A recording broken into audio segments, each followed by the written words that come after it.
recording. And good morning, good evening, good afternoon from wherever you're watching. Today, I want to talk to you about communication. There's three hidden way your heart communicates. To be exact, your wounded heart communicates. See, when we're hurting, we're communicating.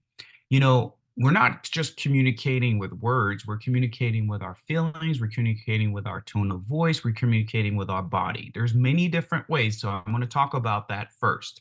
First of all, did you know that 93% of communication is nonverbal? I believe it's the 55% is your body language, and then the rest of it is your tone of voice, and then 7% is actually words. Can you imagine that? Only 7% are words. So what does that tell you? When you get into an argument, it says, "Oh, I didn't say this. I didn't say that." Well, you said it. What did you mean by that?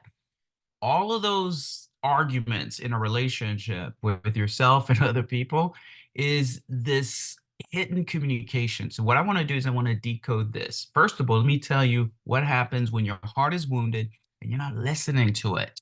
You're not connecting with it. You're not understanding it. So how does it communicate? First of all, it will pick words that will break trust. You say, why would my heart pick specific words that would break trust?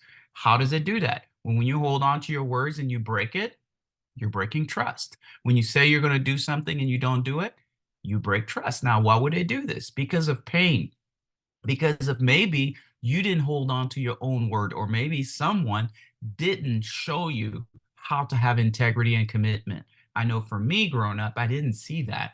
I saw people breaking their promises. And then I never really dealt with that, the pain that it caused. So now what happened is my heart naturally, because of the wound, because of maybe other people's wound, I start picking words that break trust. That means the words that I say didn't match up with what I did. That's what I mean by the heart will pick words that break trust. Or you may say things that you regret. You may poke on someone. You could be critical. You could pick words that just destroys and hurt people, right? That's when the wound of our hearts is not healed. Okay. The second thing that the heart will do also, it will pass on feelings through your tone. You'll pass on your hurt feelings through your tone. So this is what's going to happen. You're going to be hurting. You're going to feel something. See, feelings are energy and emotions, right? But they also throw out a vibration, right? So that vibration comes out in your tone of voice. So you could say things like, if you want to leave, leave, right? You say that to your spouse. I heard that before. And that doesn't mean the way the tone is changes everything. If we want to take off, go ahead and take off. See what happens. What they said the exact same thing, but the tone of voice is different. So you need to pick up on that tone because the vibration of your heart is based on the pain of your heart. Your words vibrate in a different. So that's why when you speak, people are like, I think you mean something more than that. We know that. We do that, but we're not conscious of it. The last thing, the hidden way that your heart communicates is a pulse. This is important. Your heart communicates by doing this. It pulls people, product, and problems to validate your trauma. It pulls people, it pulls products, and it pulls. And what I mean by product, like product, food product, drink product, you smoking. So you'll start putting dangerous people to validate your trauma. You'll put food, junk food, or food that hurt you to validate your trauma inside, or to avoid the trauma that you're feeling inside.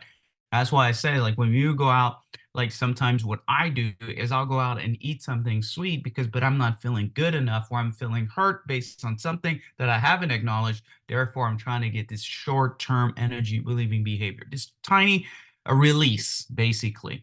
So your mind is going to try to release. That's what people drink. That's what people smoke. That's what people actually attract people and violate their own boundaries. And they end up with a relationship that's not good.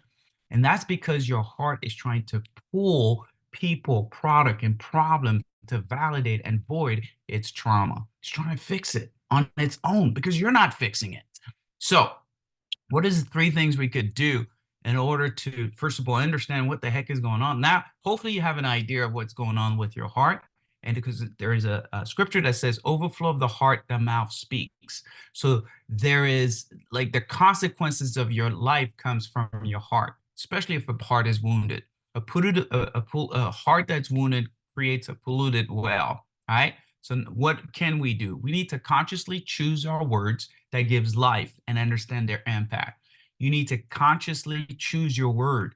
Don't just speak without understanding that the words that you're choosing will be impactful to someone else, especially when you're in a conversation, especially when you're hurt. Sometimes you gotta think about what you're saying. You need to share in a way, and then once you think about what you're saying and the words that you're choosing and the impact of those words, how they could literally stay with the person for the rest of their life. Like I'm sure, like you were when you grew up, some people said things to you, or maybe your parent or whoever your caretaker, that you're still holding on to, they still carrying around with you. Second, you know, you need to convey your tone by honesty, harmony, and integrity. So you convey, or an impact too, but you need to or intimacy. You need to convey that your tone of voice with honesty. That means, in other words, if you're honest, it's going to come across as honesty, right? If you are intimate, that means you're going to be open to share what's going on with you. So there is this loving tone when you're loving yourself, and when you're healing yourself, when you're honest with yourself, it automatically comes across loving, comes across non-defending, not defensive, right? So lastly, we need to comprehend, this is important, comprehend who and what your heart is inviting. Who and what your heart is inviting. In my workshop that I do, the uncover limiting belief workshop that I'm actually on Monday, we talk about that. I talk about the invitations for how your heart could invite dysfunction.